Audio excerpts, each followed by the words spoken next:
Bonjour, donc ici on est sur le premier module de la formation documentation technique et nous allons voir donc les bases nécessaires pour rédiger ces documentations techniques dans le cadre d'une entreprise industrielle. Et donc cette introduction a pour but de donner, si vous voulez, les informations nécessaires pour pouvoir commencer à faire des données techniques dans le domaine de la gestion de production et uniquement dans ce domaine-là, bien que certains éléments peuvent s'appliquer dans d'autres domaines comme par exemple la maintenance préventive ou corrective.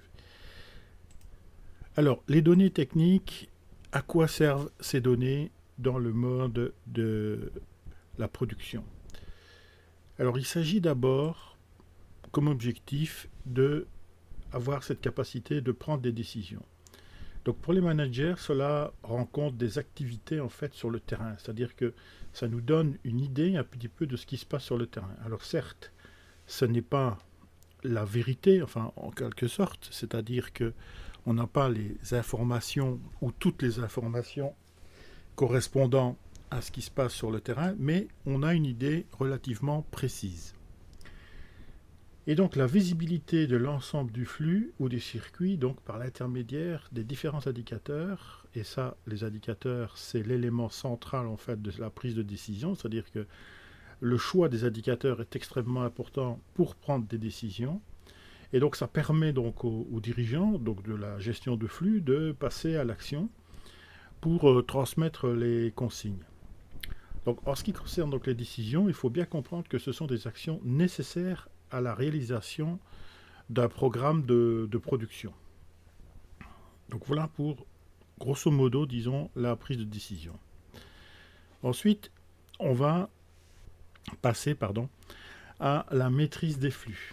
Donc la maîtrise des flux, donc dans ce cas de figure, nous nous situons donc plutôt dans la régulation des flux, c'est-à-dire qu'on va prévenir les dérives ou les corriger lorsqu'elles se présentent. Donc on revient un petit peu au premier point, c'est-à-dire que les indicateurs qu'on va choisir sont extrêmement importants, notamment pour savoir à quel moment on va déclencher une action en termes de dérive, mais également dans le sens où il faut une certaine rapidité en fait de transmission d'informations entre le moment où on a le tableau de bord avec les indicateurs et le moment où ça se passe sur le terrain. Alors, qu'est-ce qu'on va avoir comme style d'information sur la maîtrise des flux? C'est par exemple des retards de livraison de la part d'un fournisseur. Donc on sait que ça va impacter donc, le stock par exemple et donc la production par voie de conséquence. Et donc allant au moyen terme, on aura des répercussions sur la vitesse de flux. Donc on peut avoir même des ruptures dans ce cas-là.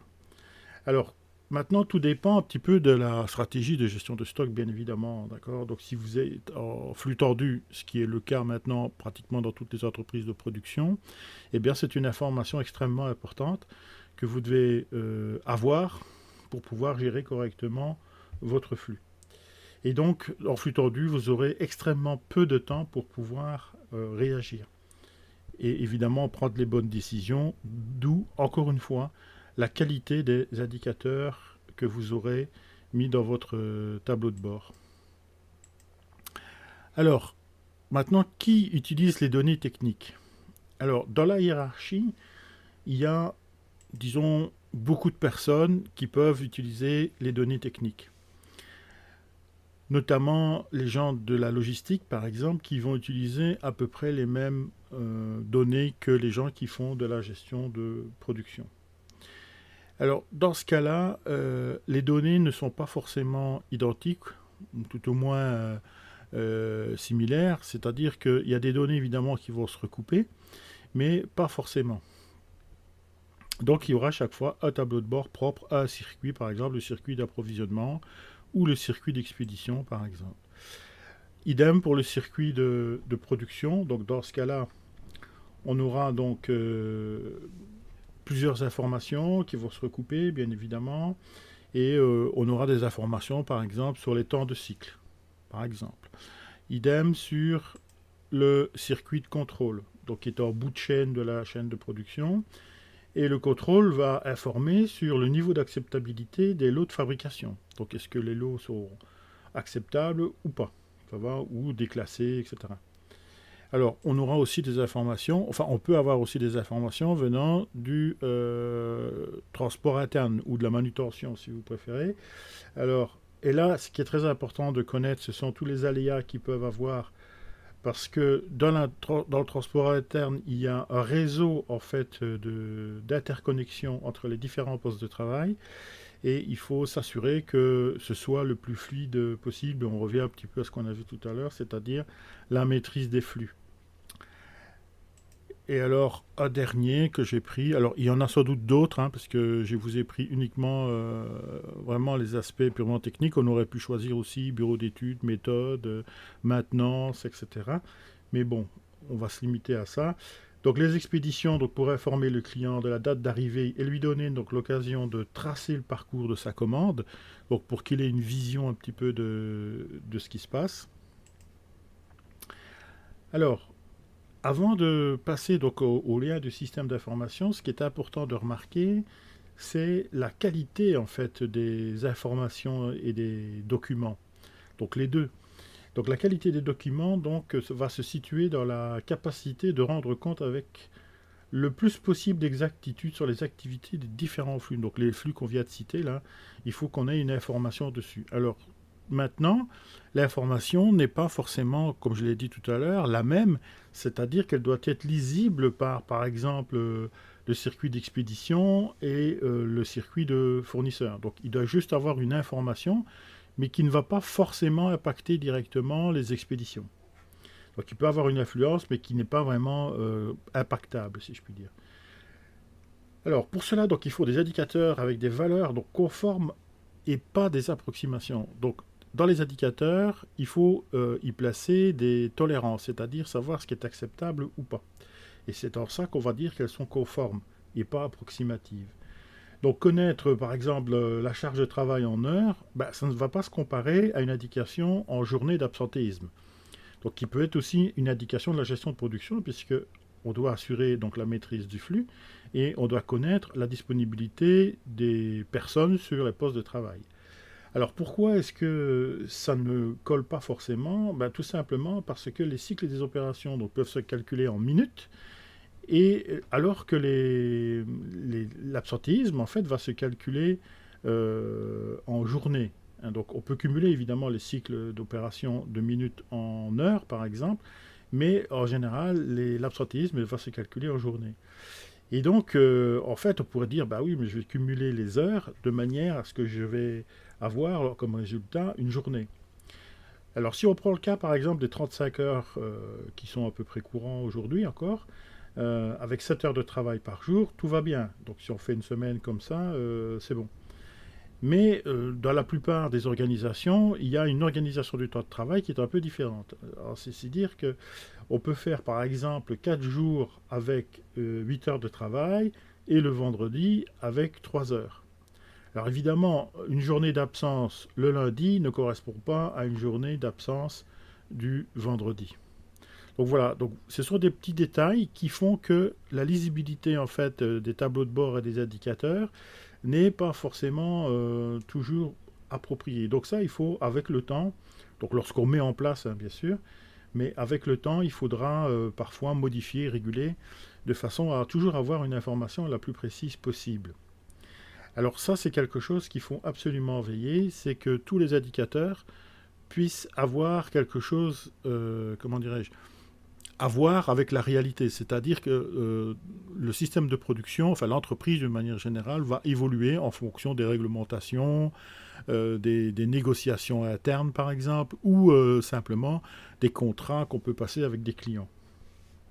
Donc les tableaux de bord ne doivent pas être figés, ils doivent être suffisamment souples pour pouvoir réagir rapidement à une nouvelle organisation de production par exemple. Alors maintenant, revenons donc au lien du système d'information. Et ce lien de système d'information se fait principalement aujourd'hui grâce au système informatique. Donc le système informatique va relier donc les différents ressources en fait de l'entreprise, c'est-à-dire la comptabilité par exemple, ressources humaines, les méthodes, le commercial, le SAV, les recherches et développement, les achats, etc. Donc tous ces liens en fait au niveau informatique, ça va être géré par des logiciels qu'on appelle les logiciels ERP, c'est-à-dire Entreprise Resource Planning, qui gèrent tous ces circuits qu'on vient de voir.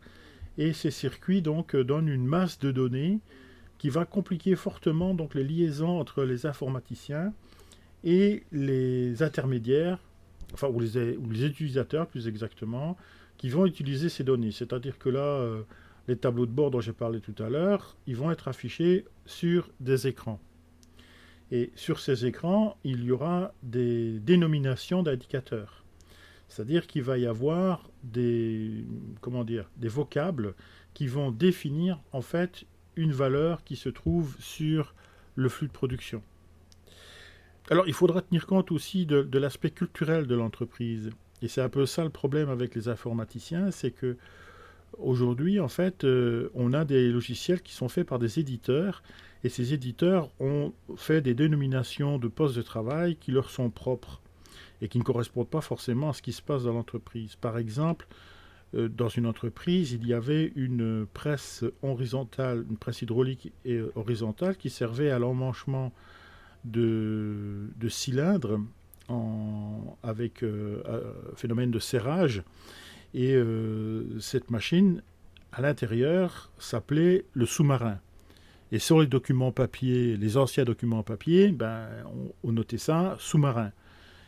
Alors évidemment, celui qui n'était pas intégré dans l'entreprise ne pouvait pas savoir ce que c'était que le sous-marin. Donc si maintenant on suppose qu'on va acheter un logiciel pour remplacer les documents papier et qu'on demande à l'éditeur de logiciel de changer les noms, eh bien ça va commencer à faire pas mal de noms à changer au niveau interne. Et donc si vous lui demandez de faire des modifications, eh bien ça va coûter de l'argent tout simplement à l'entreprise. Et donc on se retrouve dans un nouveau problème, c'est-à-dire que l'entreprise va limiter le budget, ne va pas faire ces modifications ou va les faire de façon partielle. Et par conséquent, vous allez vous retrouver avec des personnes qui, elles, ont l'habitude de travailler avec ces dénominations et qui vont avoir de nouvelles dénominations affichées à l'écran. D'où l'importance, en fait, de bien choisir les dénominations et les, interactions avec le personnel. Alors maintenant, c'est-à-dire quelles données techniques, que sont les données techniques?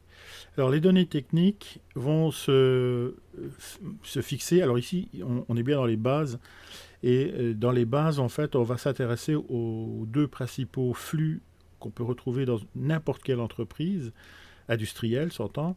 Donc un flux physique et un flux documentaire. Donc le flux documentaire sert simplement à, comme son nom l'indique, à documenter le flux physique. Donc le flux documentaire n'existe que s'il y a un flux physique. Alors, quelle typologie est-ce qu'on peut avoir? Alors, première type en fait d'informations qu'on peut récolter, ce sont les quantités qu'on a en stock. Donc, puisque vous savez que ça, le stock, c'est l'élément central en fait de la gestion de production, et notamment dans le flux physique, puisque ça coûte de l'argent à l'entreprise. Et c'est de l'argent qui dort, en fait, puisque ce ne sont pas des produits qui sont vendus. Alors, identifier et relever les quantités et l'état d'avancement des encours. Alors, les encours, c'est les stocks intermédiaires qu'on trouve sur les postes de travail. Et il est très important de bien avoir en tête les dimensions, en fait, des quantités en stock. Alors, pour deux raisons. Donc, la première que je vais évoquer, qui est l'argent. Et la seconde, qui est pour la place que ça prend, la superficie au sol que ça peut prendre, et qui peut handicaper en fait les parcours des manutentionnaires, des caristes à l'intérieur de l'entreprise. Donc par exemple, lorsqu'on a une très grosse commande, on risque d'avoir également de très gros encours, et ces encours peuvent empêcher en fait une circulation fluide des manutentionnaires à l'intérieur de l'entreprise. Donc encore une fois, c'est la raison pour laquelle il faut bien avoir des indicateurs qui rendent compte de ce qui se passe à l'instant T, de ce qui se passe sur le poste de travail ou sur le terrain. Et enfin, donc, le suivi des expéditions. Donc là, j'ai fait vraiment une traçabilité du flux basique en fait de ce qu'on peut retrouver dans n'importe quelle entreprise industrielle. Donc le suivi des expéditions, donc là on en a déjà parlé, on a vu que ça avait une importance relativement grande, notamment pour le client. Alors le flux documentaire, lui, donc qui va directement être issu du flux physique, et donc on va avoir toutes les données techniques, c'est-à-dire les données qui vont être nécessaires pour fabriquer, par exemple, ou transporter les différentes données. Alors, on a des indicateurs, je vous donne simplement quelques exemples pour avoir une idée de ce que vous pouvez trouver en entreprise. Donc, vous allez avoir l'indicateur TRG, qui est le taux de rendement global, alors qui se calcule, disons, d'une façon différente de l'indicateur suivant, qui est le taux de rendement synthétique, qui est en fait un temps de cycle, si je puis dire, d'un produit à travers le flux de production. Alors, il en existe bien d'autres. Donc je vous ai mis vraiment des indicateurs principaux, on va dire, pour avoir une idée de ce qui se passe dans l'entreprise. Alors ces deux indicateurs, TRS et TRG, se décomposent en une série d'indicateurs sur le temps de cycle, les temps de changement de série par exemple, les temps de maintenance usuelle, enfin bon, il y a différents temps de qualité aussi. Donc ça va aussi avoir des répercussions sur un ensemble de petits indicateurs moins importants. Donc ça, ce sont des indicateurs TRS et TRG globaux qui vous donnent une image de ce qui se passe sur le flux de production. Alors, dans les données techniques, les éléments importants sont le codage et la traçabilité, ainsi que la gestion de toute la liste des documents. Donc le codage, c'est qu'on va coder un petit peu presque tout en fait dans l'entreprise, c'est-à-dire que pour deux raisons, hein. La première pour pouvoir s'y retrouver, donc ça ce sont les gestionnaires des méthodes qui vont s'occuper de ça, mais également pour la comptabilité, puisque en fait l'objet quand même de l'entreprise c'est de gagner de l'argent, et donc pour savoir où se trouvent les postes de charge et pour pouvoir les améliorer par exemple d'un point de vue économique, mais aussi d'un point de vue comment dirais-je technique. Donc là, on verra que le codage est relativement important et qu'il ne faut pas se tromper, on va dire, dans le codage. Alors c'est quelque chose qui est un peu compliqué, on va dire, à mettre en place. Et parce qu'une fois qu'on a pris un codage, le problème c'est que c'est très difficile de revenir en arrière en fait. Donc si vous commencez un système de codage et puis vous vous rendez compte que ce n'est pas adapté à votre gestion de prod, c'est compliqué pour revenir en arrière puisqu'il faut faire des tables de conversion entre deux systèmes de codage. Donc c'est un peu le problème aussi quand une entreprise rachète une autre entreprise et qui a deux systèmes de codage différents par exemple. Donc ça peut poser pas mal de soucis qui sont souvent négligés d'ailleurs dans les rachats d'entreprises et on se retrouve dans des malentendus entre services par exemple. Alors la traçabilité, donc ça je pense que tout le monde connaît puisque quand vous achetez des produits en grande surface, vous avez notamment le numéro de lot et la date pour simplement savoir si vous devez ramener le lot et s'il n'est pas conforme par exemple. Mais ça sert aussi donc aux expéditions, ça sert aussi au suivi logistique. Aujourd'hui on est beaucoup et de plus en plus avec les systèmes GPS par exemple pour pouvoir savoir où se trouvent exactement les différents colis. Ça, je parle des expéditions vis-à-vis des clients, mais aussi en interne, parce que vous avez des sites industriels qui sont relativement grands. Et donc, il est important de savoir où se trouve un petit peu tout ce qui se passe dans l'entreprise elle-même. Et enfin, donc, la liste des documents. Donc, la liste des documents, c'est en fait une gestion des documents qu'il faut mettre à jour constamment. Donc, ça, c'est quelque chose qui souvent est un peu négligé. Pour plusieurs raisons. La première, c'est que ça coûte de l'argent. La seconde, la deuxième en tous les cas, c'est parce que en fait, les gens sont habitués à une lecture de documents et donc ils n'aiment pas trop changer de documents ou de présentation des documents. Donc on en revient un petit peu à ce que je disais pour l'informatique, par exemple. Donc simplement, si vous changez les couleurs, par exemple, de tableau, ça peut perturber des anciens, par exemple, dans l'entreprise.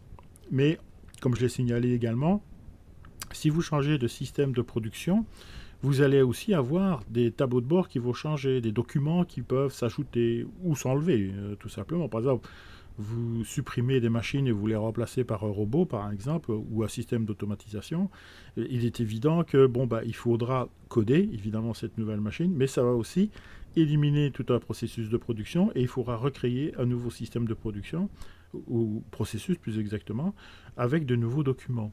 Okay, et donc, il faut que ces documents puissent s'intégrer dans le flux de production complet. Ensuite, donc, il y a tout le processus administratif. Alors, le processus administratif, il y aurait beaucoup à dire. Ici, on va se limiter au processus administratif qui est concentré sur la gestion de production. Alors, qu'est-ce que c'est que le processus administratif? C'est toute la partie, on va dire, comptable, et qui nous ennuie un petit peu quand même pour ce qui est de la production, c'est-à-dire qu'on a plutôt tendance à penser que en fait on n'a pas besoin de tout un tas d'informations, ce qui est parfois vrai.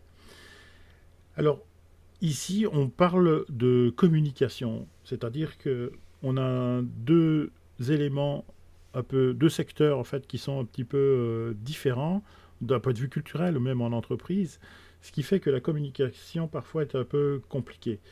Donc il peut y avoir, comme avec les informaticiens, une différence sur le vocabulaire pour chaque secteur, par exemple. Donc ça peut sembler quelquefois un petit peu anodin.